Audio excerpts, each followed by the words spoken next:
From New York, this is Democracy Now! We live here. We live here. On this planet, in this nation, in this county.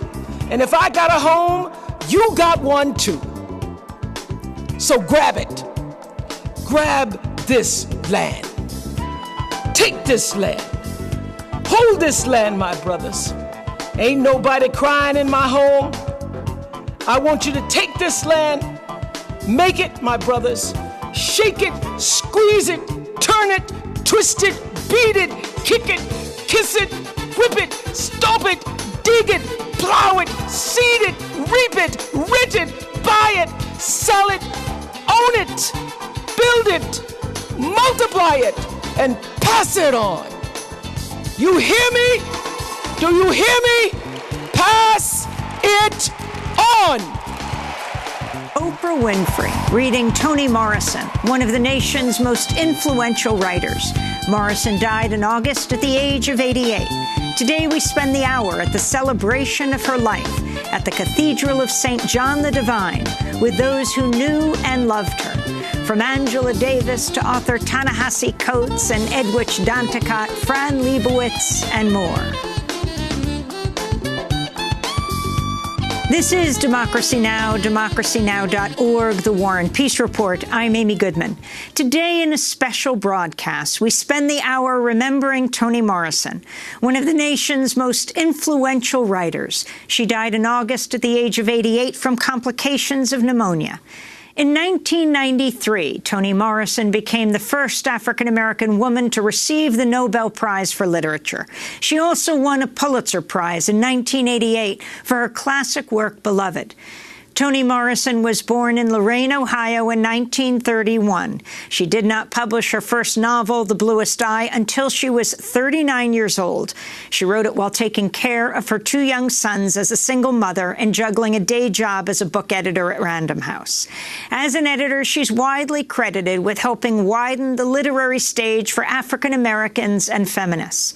Much of Morrison's writings focused on the female Black experience in America. Her work was deeply concerned with race and history, especially the sin and crime of transatlantic slavery and the potentially restorative power of community. In 2012, President Obama awarded Toni Morrison the Presidential Medal of Freedom. Toni Morrison, she is used to a little distraction. As a single mother working at a publishing company by day, she would carve out a little time in the evening to write, often with her two sons pulling on her hair and tugging at her earrings. Once a baby spit up on her tablet, so she wrote around it. Circumstances may not have been ideal, but the words that came out were magical. Toni Morrison's prose brings us that kind of moral and emotional intensity that few writers ever attempt. From Song of Solomon to Beloved, Toni reaches us deeply, using a tone that is lyrical, precise, distinct, and inclusive. She believes that language arcs toward the place where meaning might lie. And the rest of us are lucky to be following along for the ride. Upon her death, President Obama said, quote, "Toni Morrison was a national treasure. Her writing was not just beautiful, but meaningful, a challenge to our conscience and a call to greater empathy." This is an interview Toni Morrison gave to the Australian journalist Jana Vinch in 1998 for the program Toni Morrison Uncensored. You don't think you will ever change and write books that incorporate white lives into them substantially? I have done. In a substantial way? You can't understand how powerfully racist that question is, can you? Because you could never ask a white author, when are you going to write about Black people? Whether he did or not, or she did or not. Even the inquiry comes from a position of being in the center. And being used to being in the center. And being used to being in the center. And saying, you know, is it ever possible that you will enter the mainstream? It's inconceivable that where I already am is the mainstream. Oh, no, that wasn't the implication of my question. I think you are very, very much in the mainstream. It's a question of the subject of your narrative, whether you want to alter the parameters of it, whether you see any benefit in doing that, or will you clearly see disadvantages in doing it from your own point of view? Artistic disadvantages. There are no pluses for me. Being an African-American writer is sort of like being a Russian writer who writes about Russia, in Russian, for Russians. And the fact that it gets translated and read by other people is a benefit. It's a plus. But he's not obliged to ever consider writing about French people or Americans or anybody. That's Toni Morrison being interviewed by the well-known Australian journalist Jana Wendt in 1998. Well, today we remember Toni Morrison through those who knew and loved her, editors, writers, musicians, as we bring you highlights from a celebration of her life, a memorial that took place here in New York on November 21st at the Cathedral of St. John the Divine. It drew thousands. We begin with Oprah Winfrey, who produced and starred in the 1998 film adaptation of Morrison's Beloved. Oprah's book club also brought Toni Morrison's novels to a wide audience. The first time I came face to face with Toni Morrison was in Maya Angelou's backyard for a gathering of some of the most illustrious Black people you've ever heard of, to celebrate Toni Morrison's Nobel Prize victory. My head and my heart were swirling. Every time I looked at her, I couldn't even speak. I had to catch my breath. And I was seated across from her at dinner, and there was a moment when I saw Miss Morrison just gesture to the waiter for some water, and I almost tripped over myself trying to get up from the table to get it for her. And Maya said, "Sit down."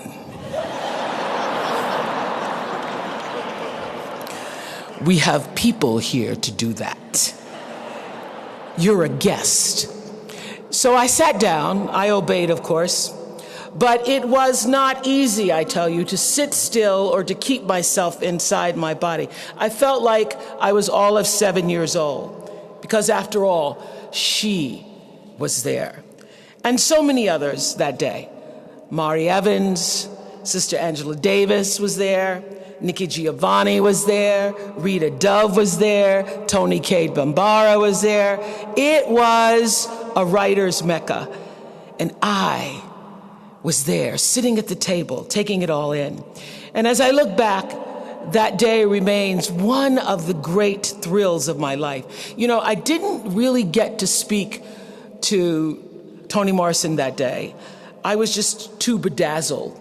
But I had already previously called her up to ask about acquiring the film rights to Beloved.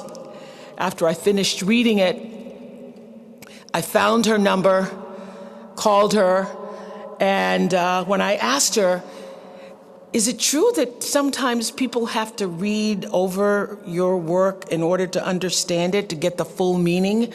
And she bluntly replied, "That, my dear, is called reading." I was embarrassed, but that statement actually gave me the confidence years later when I formed the book club on the Oprah Show to choose her work. I chose more of her books than any other author over the years. Song of Solomon first, Sula, The Bluest Eye, and Paradise. And if any one of our viewers ever complained that it was hard going or challenging reading Toni Morrison, I simply said, "That, my dear, is called reading." There was no distance between Toni Morrison and her words. I loved her novels, but lately I've been rereading her essays, which underscore that she was also one of our most influential public intellectuals. In one essay, she said, "If writing is thinking and discovery and selection and order and meaning, it is also awe and reverence and mystery and magic. And this, facts can exist without human intelligence, but truth cannot. She thought deeply about the role of the artist and concluded that writers are among the most sensitive, most intellectually anarchic, most representative, most probing of all the artists. She believed it was a writer's job to rip the veil off, to bore down to the truth. She took the canon and she broke it open. Among her legacies, the writers she paved the way for, many of them here in this beautiful space tonight, celebrating her.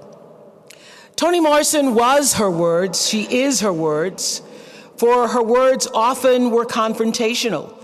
She spoke the unspoken, she probed the unexplored. She wrote of eliminating the white gaze of not wanting to speak for Black people, but wanting to speak to them, to be among all people. Her words don't permit the reader to down them quickly and forget them. We know that. They refuse to be skimmed. They will not be ignored. They can gut you, turn you upside down, make you think you just don't get it. But when you finally do, and you always will when you open yourself to what she is offering, you experience, as I have many times reading Toni Morrison, a kind of emancipation, a liberation, an ascension to another level of understanding. Because by taking us down there amid the pain, the shadows, she urges us to keep going, to keep feeling, to keep trying to figure it all out with her words and her stories as guide and companion. And she asks us to follow our own pain, to reckon with it, and at last to transcend it. And while she's no longer on this earth, her magnificent soul, her boundless imagination, her fierce passion, her gallantry, she told me once, "I've always known I was gallant."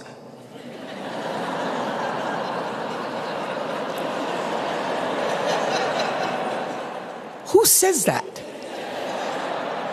Who even knows they are gallant? Well, her gallantry remains always to help us navigate our way through. That's Oprah Winfrey. We'll hear more from her at the end of the broadcast. This is Toni Morrison's publisher, Errol McDonald. The United States Senate, in a rare show of bipartisanship, approved a resolution honoring Toni Morrison's life and legacy. Put forth by Sherrod Brown and Rob Portman, Democrat and Republican, respectively, of Ohio, where Toni was born, the resolution pointedly includes Toni Morrison in the patriarchal American literary canon, citing Hawthorne, Melville, Twain, Emerson, Whitman, and Faulkner as her peers. But Toni Morrison transcends this well-intentioned, if parochial, commendation. She is no mere great American writer. A free artist of herself, she is a world historical figure, a towering presence in the World Republic of Letters, who has had a seismic impact on the global economy of literary prestige. So it is that we have gathered in this house at this time to offer a collective praise song in celebration of Toni Morrison's life, a life ever more about to be as generations today and to come read her work. Let's all rejoice as we extol the richness of her personhood, the sublimity of her art, the exceptionalism of her stature, and the power of her moral imagination. That's Toni Morrison's publisher, Errol McDonald. This is Haitian-American writer Edwidge Danticat. Hello again, Ms. Morrison. I've been seeing you everywhere since you surrendered to the air and took your flight. I see you in bleak skies that are as seductive as sunshine. I see you in daisy trees. I see you in benches by the road.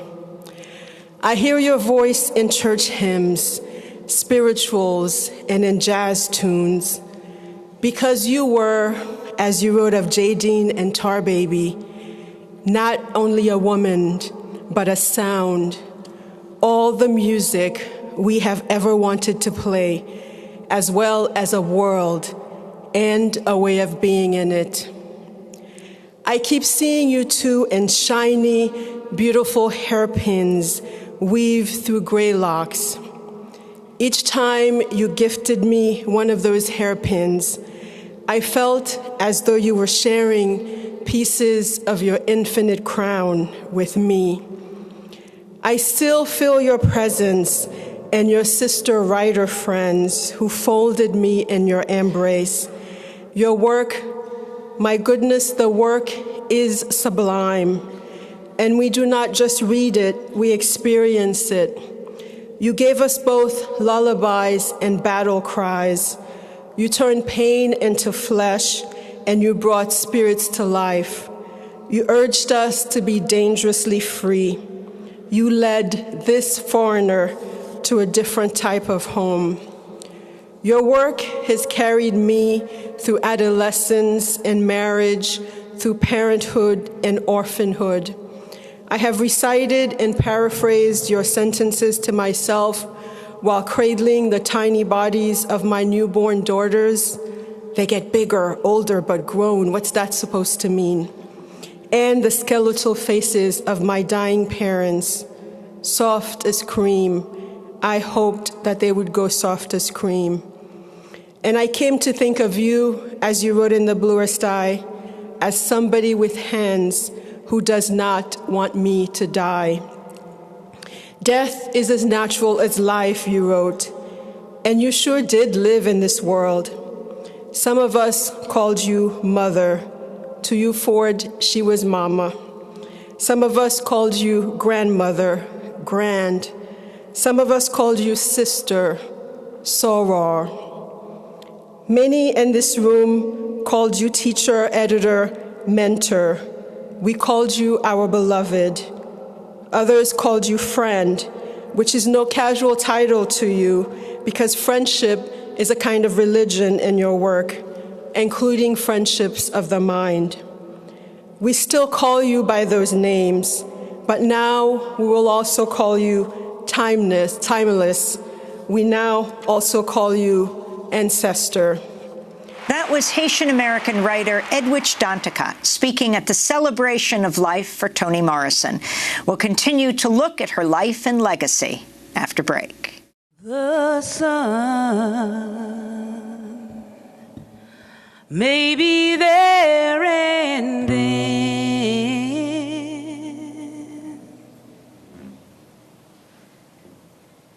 it's gone. And it may not come again. Dusty road on a hillside over there.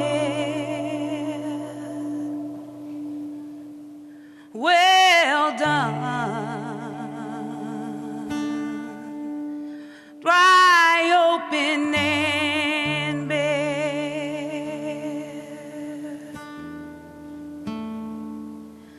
There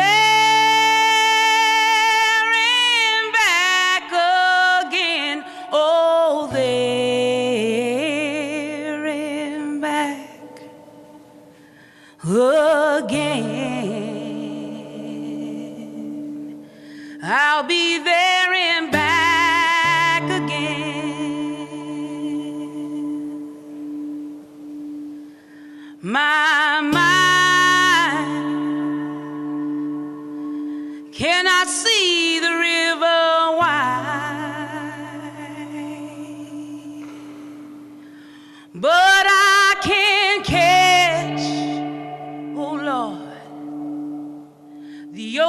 That's Toshi Regan performing There and Back Again at the celebration of the life of Toni Morrison. This is Democracy Now!, democracynow.org, The War and Peace Report. I'm Amy Goodman as we continue with the Toni Morrison Memorial at the Cathedral of St. John the Divine in New York. Toni Morrison was the first African-American woman to win the Nobel Prize for Literature. She also won a Pulitzer Prize.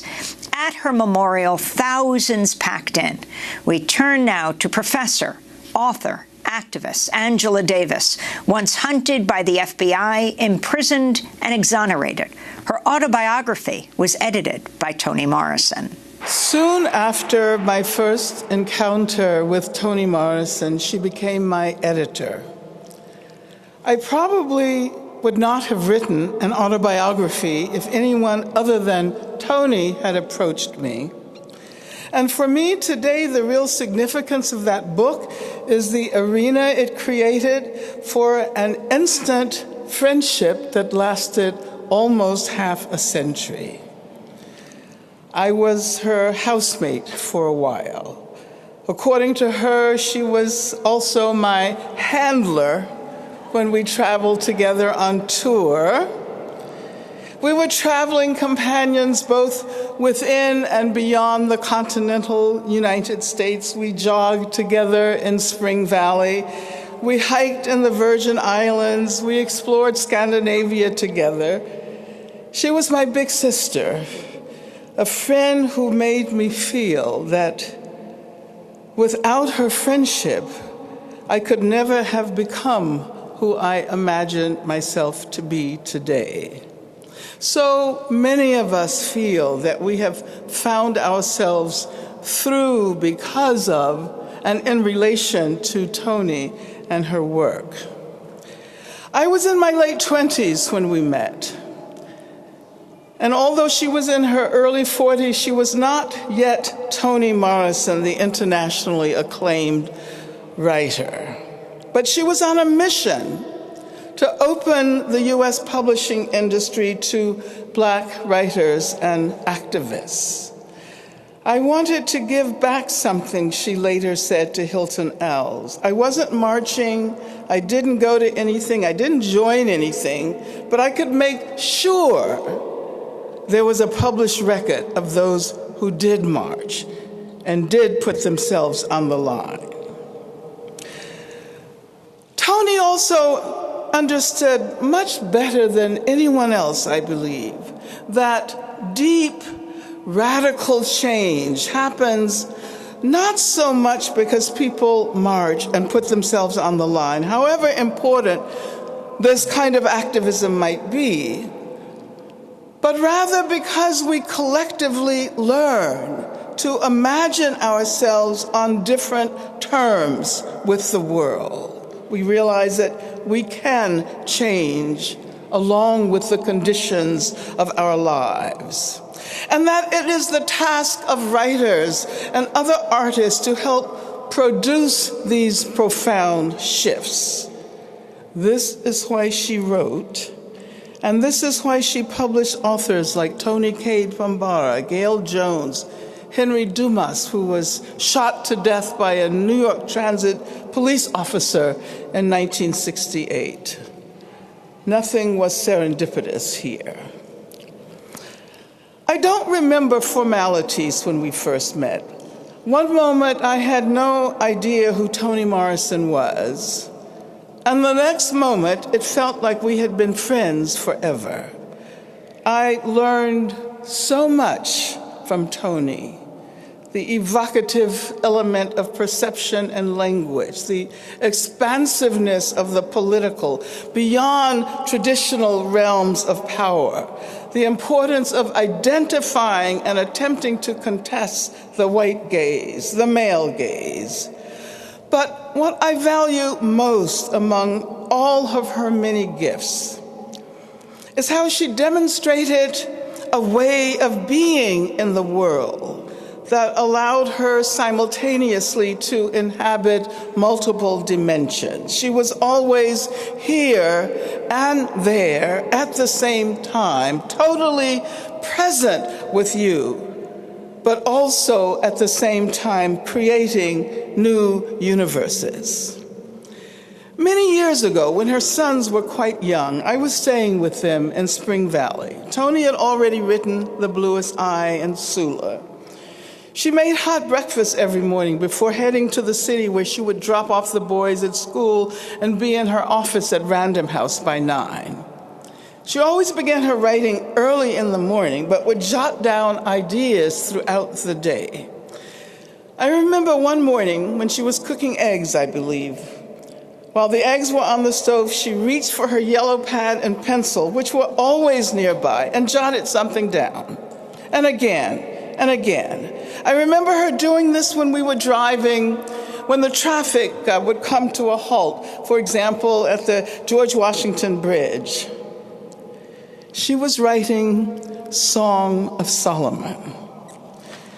And all of this time, she had been engaged with Milkman and Hagar and Pilate and the other characters. She was obviously fully involved with them. The book itself is the evidence.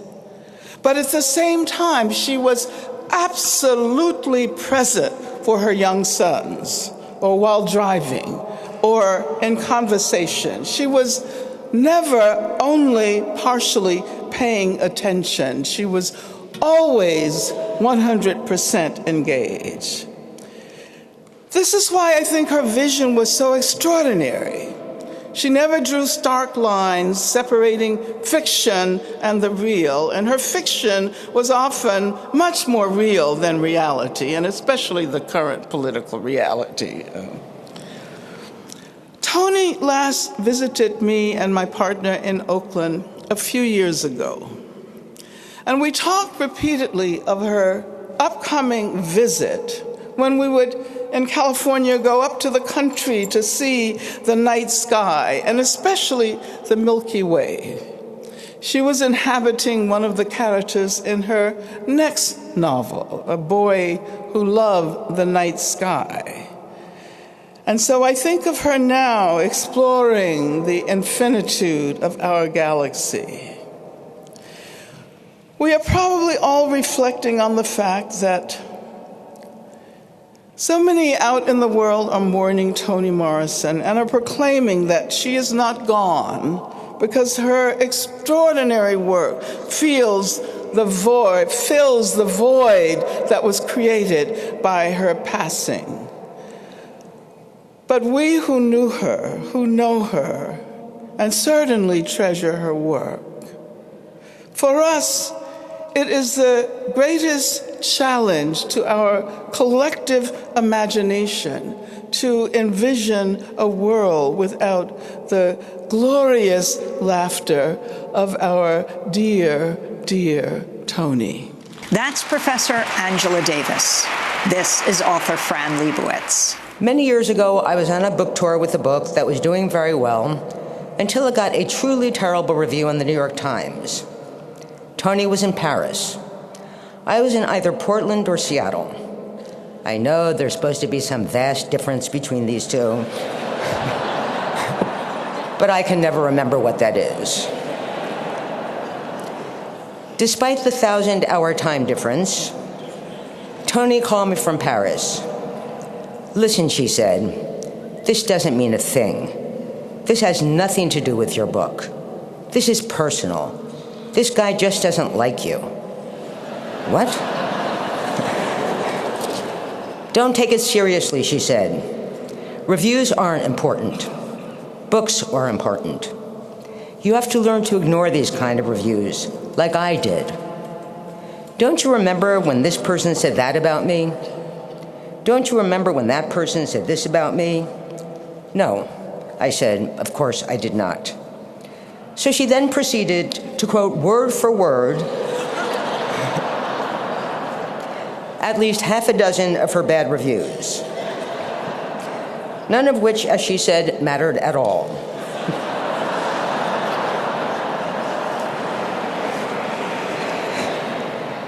And many of Toni's bad reviews were absolutely despicable. They reeked of misogyny and racism. So what kind of friend was Toni?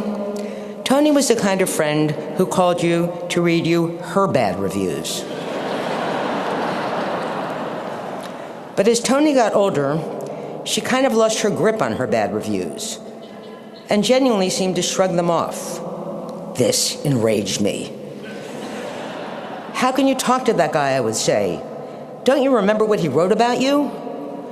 Oh, well, she would reply, it was a long time ago. I don't really care. But I really cared. So I assigned myself the task of holding Toni's grudges for her.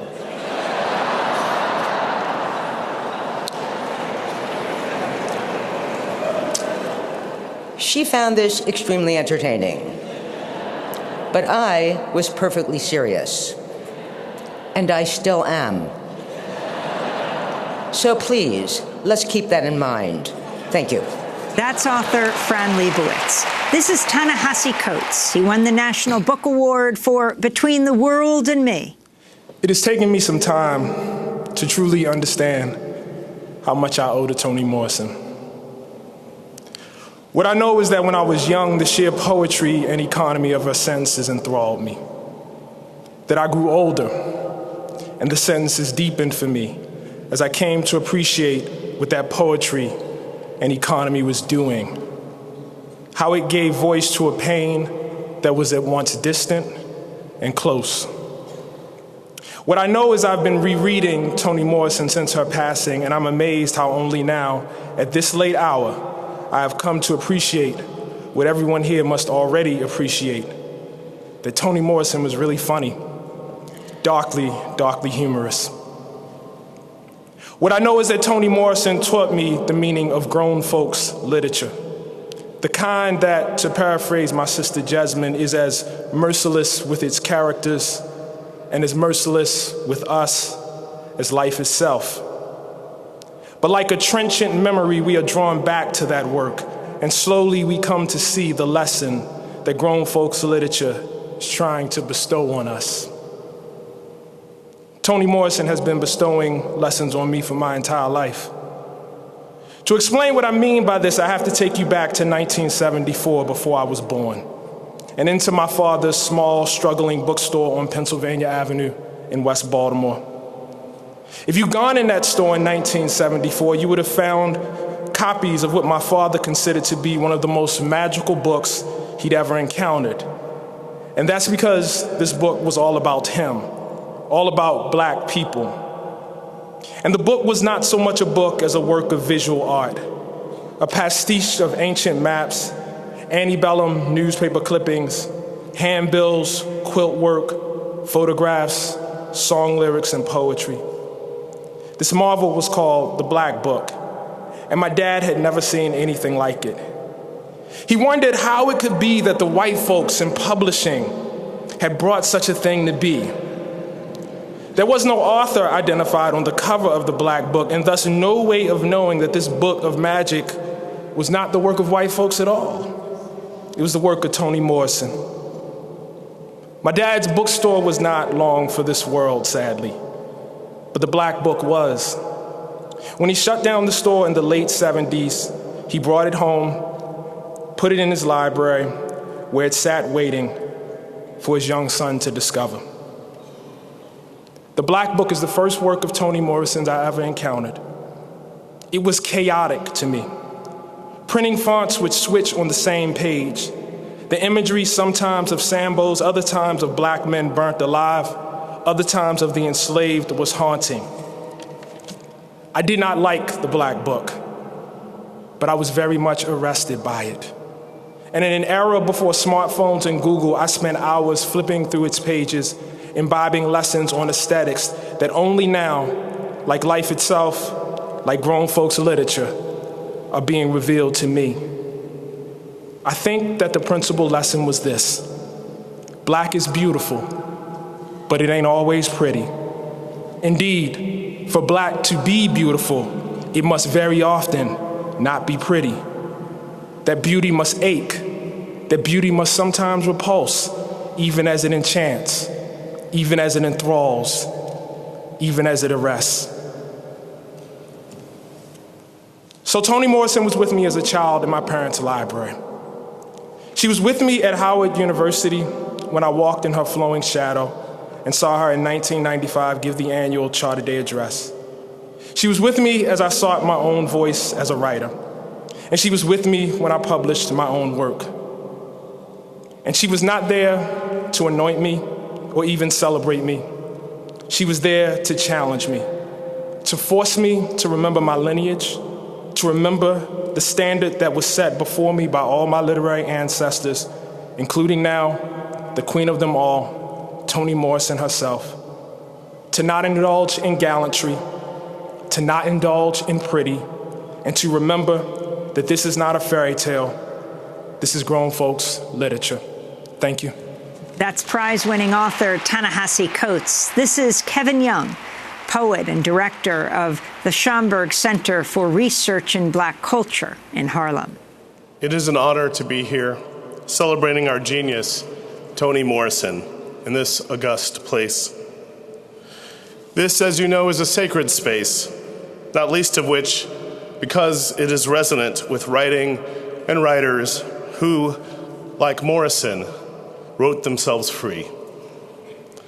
It is also, as you know, the space where James Baldwin's funeral was held in 1987, when Toni Morrison offered a eulogy for her friend addressed to you. I was fortunate to get to know and meet Toni Morrison a number of times. My first in-person encounter with her was during my freshman year of college when I talked my way into an advanced seminar on her work. What a privilege reading all her novels in the order that they were written.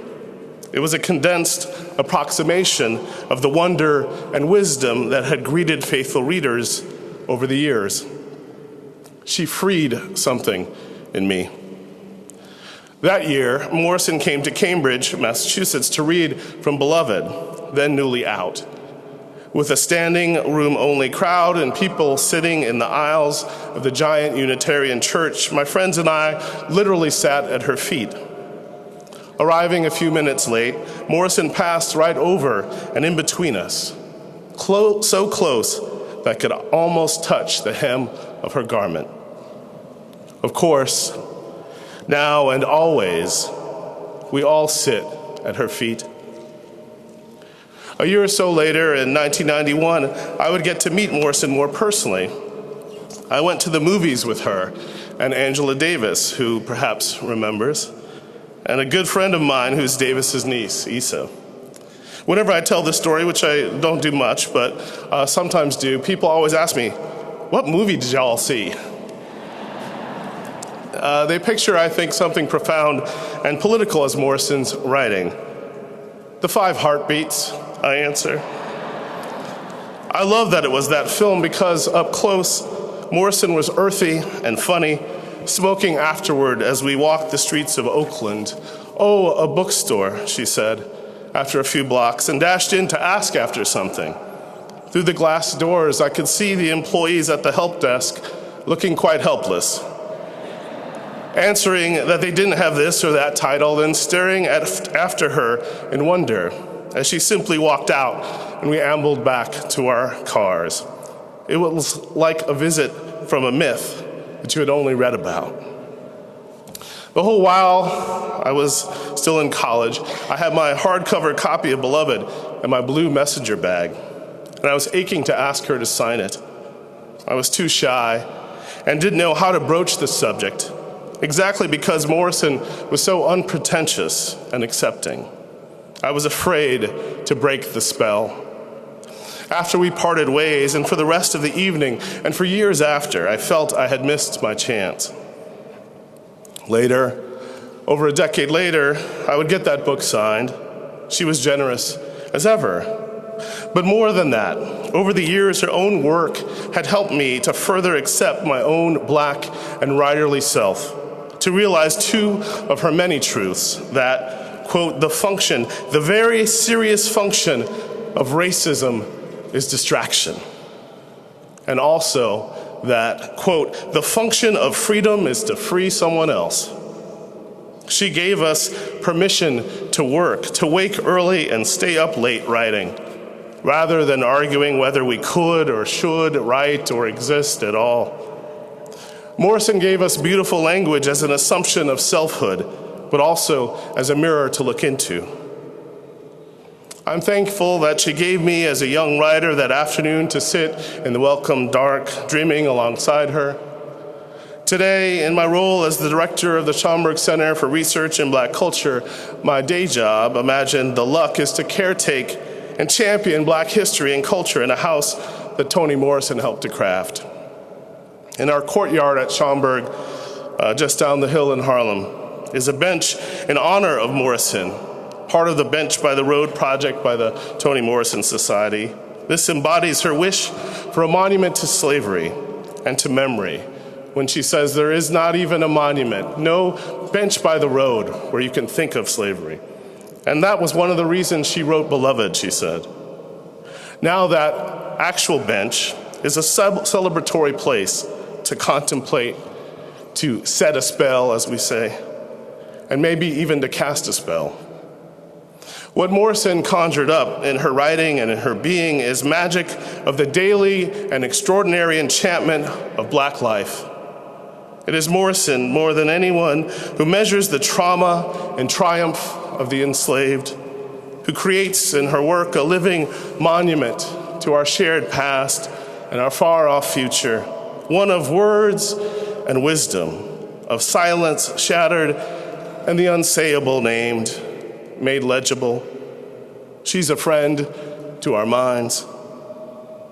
I want to end with a poem by Morrison, one she wrote in her work titled 5 Poems, called I Am Not Seaworthy. It's a work of music and mystery, of words that sing. I am not seaworthy. I am not seaworthy. Look how the fish mistake my hair for home. I had a life like you. I shouldn't be riding the sea. I am not seaworthy. Let me be earthbound, star-fixed, mixed with sun and smacking air. Give me the smile, the magic kiss to trick little boy death of my hand. I am not seaworthy.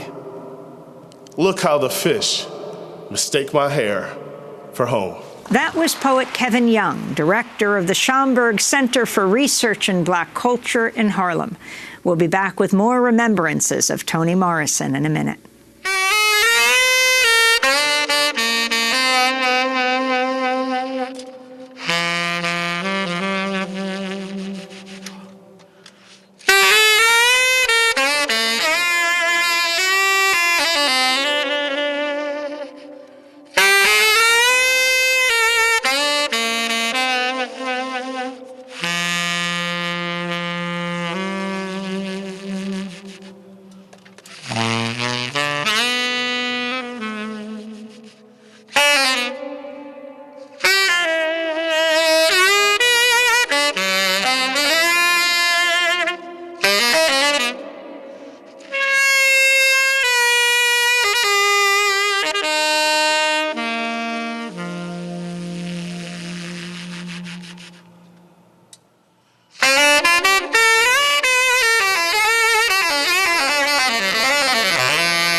Saxophonist David Murray performing at the Memorial for Toni Morrison at St. John the Divine in New York. This is Democracy Now! I'm Amy Goodman. Toni Morrison was the first African-American woman to win the Nobel Prize for Literature. She also won a Pulitzer Prize. As we continue to bring you excerpts from her memorial, we turn now to David Remnick, editor of The New Yorker magazine. Toni Morrison's earliest work did not reach a wide audience, not right away. But it's fair to say that with time, the world caught on. You could stock a good-sized warehouse with all the prizes and certificates and honorary degrees and medals that came her way. But she kept the very best of it in her guest bathroom.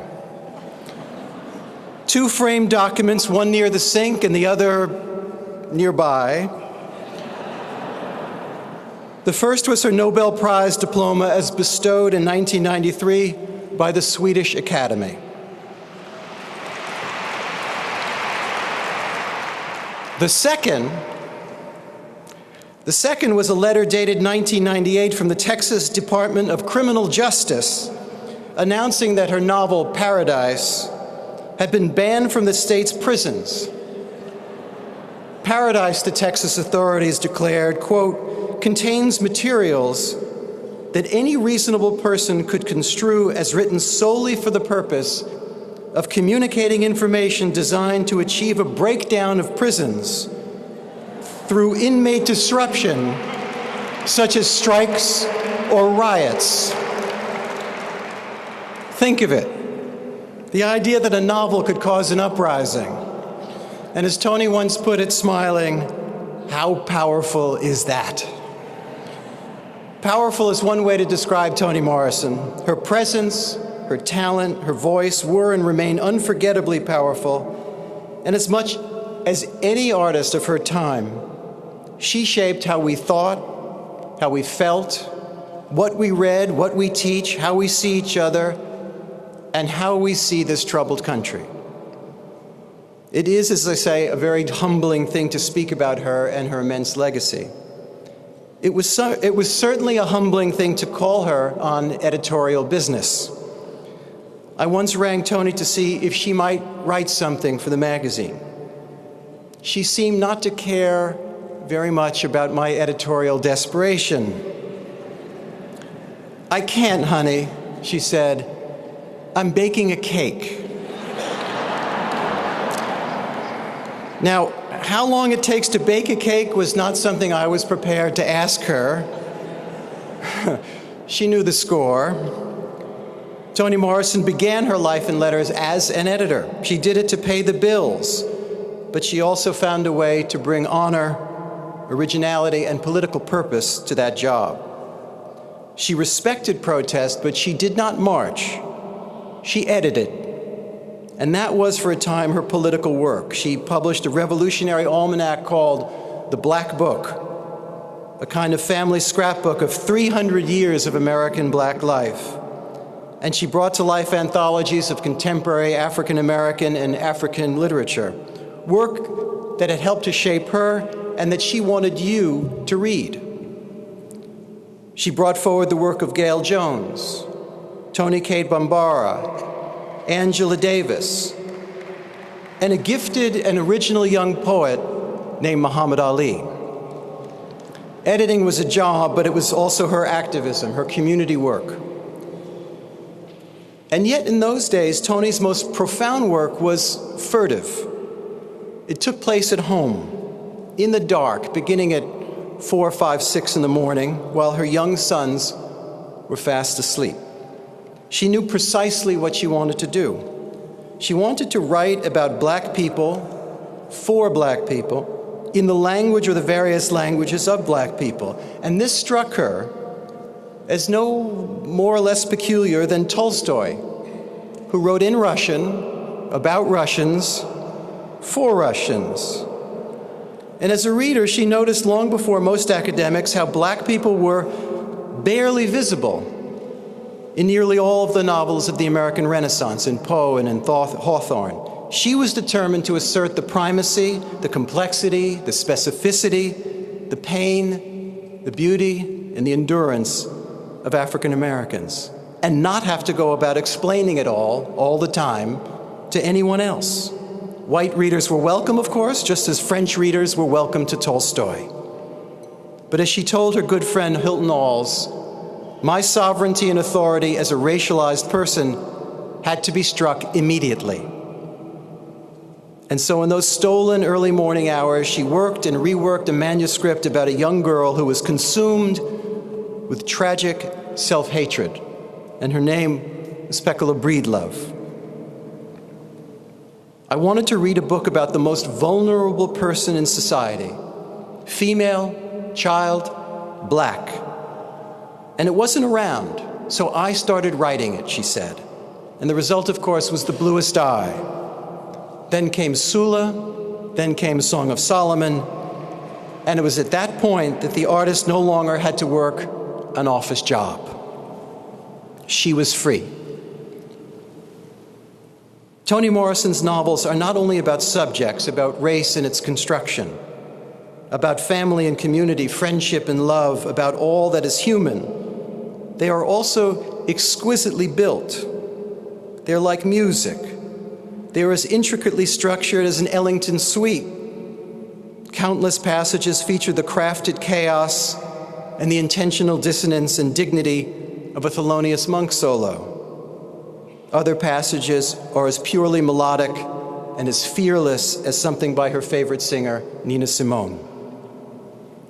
At a celebration of Nina Simone's life 15 years ago at Carnegie Hall, Toni said of Simone what so many readers have come to say of Toni Morrison. She saved our lives. She led us to believe, with little true-to-life evidence to support it, that we could do it. Fight injustice rather than suffer it, survive loss, come to terms with betrayal, be brutally honest, disarmingly tender, have regrets minus apology, and not just taste the fullness of life, but drink it down. Toni Morrison was also an invaluable thinker. Her capacity to see this country for what it is, to see our best and worst political actors for who they are, was uncanny. Just after Election Day in 2016, the editors of The New Yorker called on a number of writers and thinkers, among others, to make sense of the inexplicable. It was not inexplicable to Toni Morrison. This time, thank goodness, she was not baking a cake. She emailed back, regarding the future, I am intellectually weaponized. Then she wrote this about the election of Donald Trump. So scary are the consequences of a collapse of white privilege that many Americans have flocked to a political platform that supports and translates violence against the defenseless as strength. These people are not so much angry as terrified, with the kind of terror that makes knees tremble. As an editor, as a thinker, and then as a novelist, Toni Morrison refused to allow racism to overcome her. Racism, she said, keeps you from doing your work. It keeps you explaining over and over again your reason for being. Somebody says you have no language, and you spend 20 years proving that you do. Somebody says your head isn't shaped properly, so you have scientists working on the fact that it is. Somebody says that you have no art, so you dredge that up. Somebody says that you have no kingdoms, and you dredge that up. None of it is necessary. There will always be one more thing. Toni Morrison struggled against the hate, and she was fearless. But she also refused to get lost, to lose her sense of mission. She carried through on the promise and the mission that she embarked on a half a century ago with The Bluest Eye. Great novelists illuminate worlds we dimly know, or they explore new realms of experience that had been sequestered from the canon. That is, great novels either open a door or they turn on the lights. Toni Morrison did it all. She opened the door and she turned on the lights. That was New Yorker editor David Remnick. As we go back now to Oprah Winfrey, who concluded the evening celebration of Toni Morrison's life. I'd like to close the evening with an excerpt from Song of Solomon.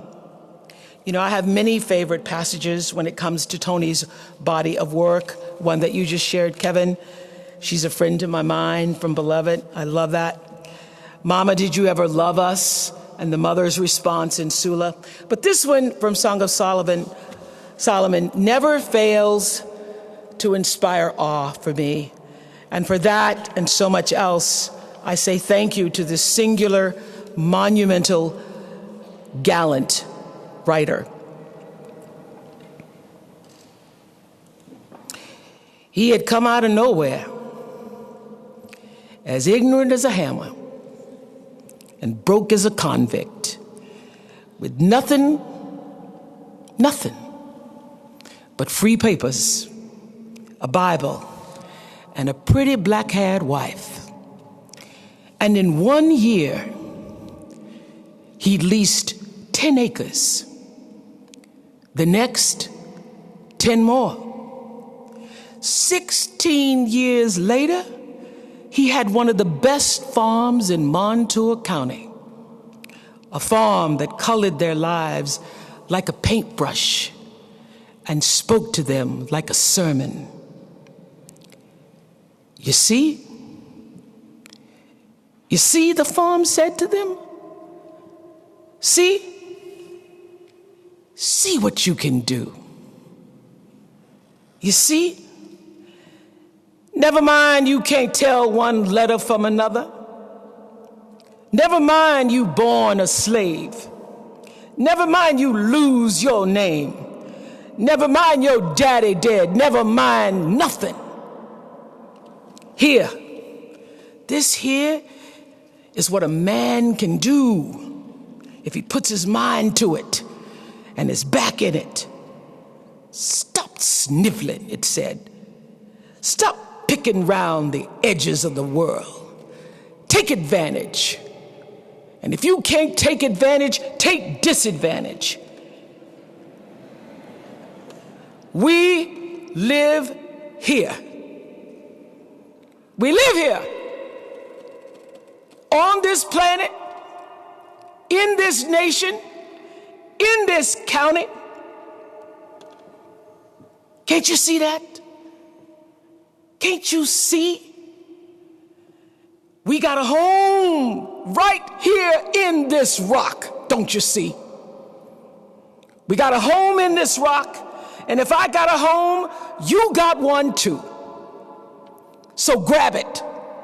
Grab this land. Take this land. Hold this land, my brothers. Ain't nobody crying in my home.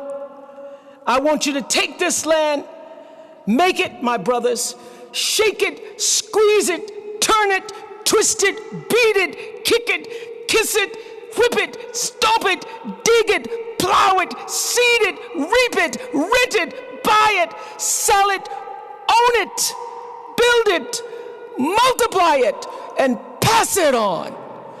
You hear me? Do you hear me? Pass it on. Thank you. Oprah Winfrey, Angela Davis, Edwidge Danticat, and other writers and musicians and editors, remembering the groundbreaking author Toni Morrison at her memorial at the Cathedral of St. John the Divine in New York in November.